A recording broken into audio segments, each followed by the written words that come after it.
இந்த 2 ஸ்ட்ராட்டஜினால தான் தமிழ் சினிமாவில் இவர் இத்தனை வருஷம் ஒரு கிங்காக இருந்தார்.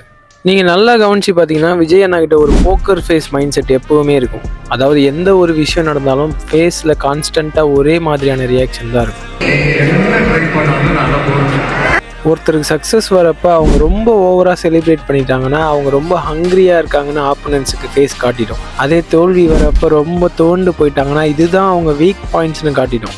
ஸோ விஜய் அண்ணா ஃபேஸில் எப்போவுமே கான்ஸ்டண்ட்டாக ஒரே ரியாக்ஷன் தான் இருக்கும். அவர் ஃபேஸை யாராலையுமே ரீட் பண்ணவே முடியாது. இப்போ நான் சொல்ல போகிற இன்னொரு ஸ்ட்ராட்டஜி சினிமாவில் இருக்கிற என்னோட கோவொர்க்கர்ஸ் சொல்லி கேள்விப்பட்டது. விஜய் அண்ணாவோட ஸ்டார்டம்க்கு இது ஒரு மிகப்பெரிய காரணம். காலையில் 7 மணிக்கு ஷூட்டிங்னா மற்ற பெரிய ஆக்டர்ஸ் 8 இல்லை 9 மணிக்கு தான் வருவாங்க. ஆனால் விஜய் அண்ணா 6:50க்குலாம் செட்டில் இருப்பார். இவ்வளோ பெரிய ஸ்டார் வேல்யூ உள்ள ஆக்டர் அவர் லேட்டாக போனாலும் யாருமே கேட்க போகிறதில்ல.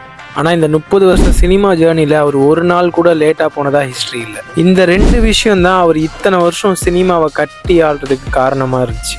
இந்த டிசிப்ளின் இவனுக்கு தேவைன்னு நினைக்கிறவங்க இந்த ரீலை ஷேர் பண்ணிவிட்டு நீங்கள் என்ன நினைக்கிறீங்கன்னு கமெண்ட்டில் சொல்லிட்டு போங்க.